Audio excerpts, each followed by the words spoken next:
Alam mo ba kabayan, may paparating na OFW pension plan na eksklusibo para sa ating mga bagong bayani sa abroad. Pero, legit ba ito? O proposal pa lamang? Yan ang ating pag-uusapan ngayon. Sa ngayon, ang mga OFW ay sakop pa rin ng SSS at doon tayo pwedeng makakuha ng monthly pension kapag naka 120 months o 10 years tayong naghuhulog. Pero good news po, may mga bagong panukalang batas sa Kongreso gaya ng House Bill 8574 o tinatawag na Kabayan OFW Pension Act at saka yung House Bill 176 na tinatawag na OFW Retirement System.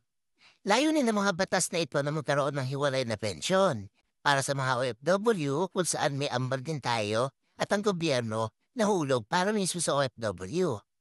Ibig sabihin, kapag ito ay tuluyang naipasa, pwede na magkaroon ng mas malaking pensyon at uwi mo sa Pilipinas. Hindi lang mula sa SSS, kundi mula rin sa OFW Pension Fund.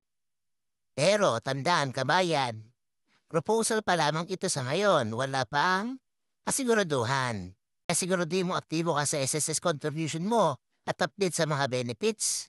Para sa ating mga bagong bayani, tandaan, maliit man ang ambag mo, buwan-buwan. Malaki ang balik niya sa pagtanda mo, kaya share mo na to para sa awareness para sa mga kapwa nating OFW. Kung sakaling maipatupad na ito, magtitiwala ka ba na siguradong makakuha mo ang iyong pension sa tamang panahon? Bilang isang OFW, sa tingin nyo, paano ito dapat pamahalaan ng gobyerno na ang ating pondo bilang isang OFW is mapupunta sa tama? So comment lang po below kung ano yung mga nasa puso ninyo.